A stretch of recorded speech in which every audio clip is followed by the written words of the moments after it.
Hi, Assalamualaikum and a very good day. We are from Group 8. We'll be elucidating about exercise and mental health. First thing first, physical activity is defined as any body movement that makes the muscle to work and requires more energy compared to resting.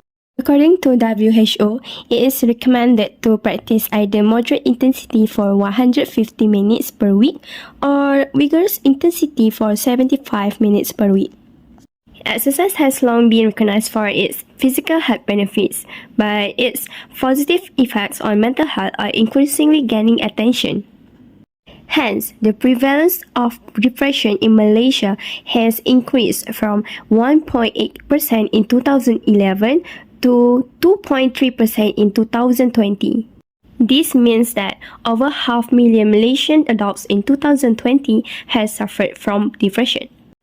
There are a few types of mental health illnesses. First, depression. Second, anxiety. Third, bipolar disorder. Fourth, post-traumatic stress disorder, or also known as PTSD. And lastly, schizophrenia. The benefits of exercise on mental health.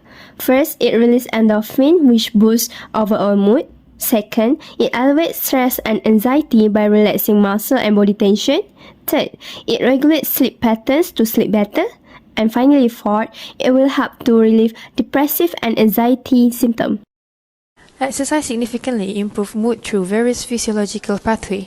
In depression, it boosts endorphin, serotonin, and dopamine while reducing cortisol, enhancing resilience, and promoting hippocampal neurogenesis.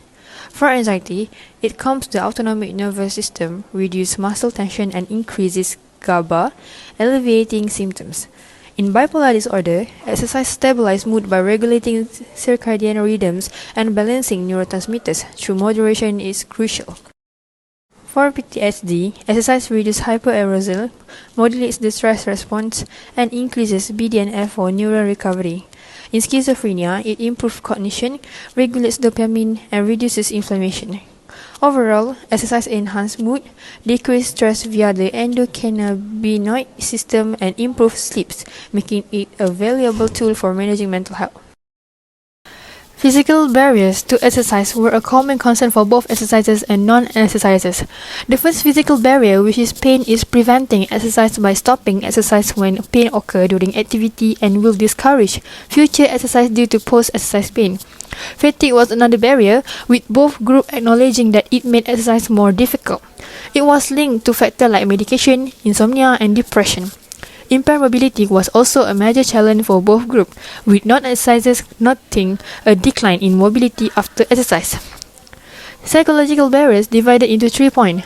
First is attitude, where they view this attitude and belief as reason to avoid exercise entirely, often feeling physically unable and unskilled to participate.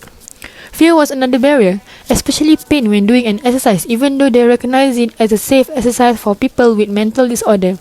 Lastly, negative outcome being a common fear, as this outcome vary from person to person. Some participants acknowledge this possibility. Social barriers significantly impacted participants' ability to exercise. A lack of support from family, friends, and healthcare providers was a common theme. While some participants noted that their significant others didn't actively discourage exercise, they also didn't provide encouragement. The lack of an exercise partner was another notable barrier, especially for non-exercisers. Both groups agree that having a partner could increase exercise frequency. Lastly, competing responsibilities, particularly family obligations, emerged as a significant obstacle. Environmental barriers were a significant challenge for participants. Cost was a major barrier, especially for those with limited incomes. Next, transportation may be occurring as it might be challenging to access exercise facilities due to lack of transportation. Lastly was environmental conditions such as weather, poor infrastructure, and safety concern.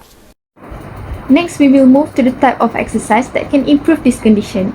Aerobic exercise are one of the exercises that can help in mental health. As regular aerobic exercise such as cycling, hiking, running, and swimming can bring a positive change to body and metabolism, it also can have a mental benefit since it has neurochemical basis. Exercise can reduce level of body stress hormone such as adrenaline and cortisol. It also can stimulate the production of endorphin, a chemical in brain that is known as body natural painkiller and mood elevators. This can provide relaxation to counter depression and dissipate stress. Next, yoga, a practice that connects the body, breath and mind.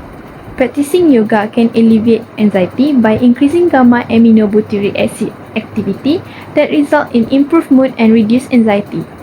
A slow and deep breathing in yoga enhances parasympathetic tone, which is responsible for relax of body, inducing relaxation and calm mental state.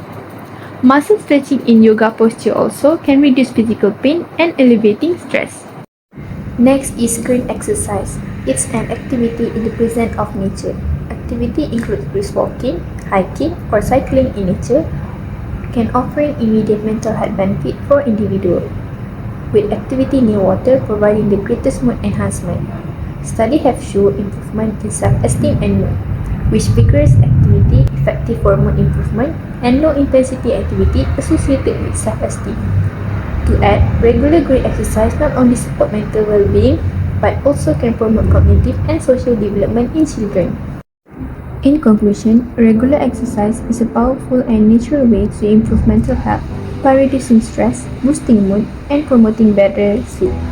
Activities like aerobic exercise, yoga, and green exercise offer unique benefit from increasing endorphin to enhancing relaxation and self-esteem. Incorporating physical activity into daily life can support long-term mental well-being and overall health.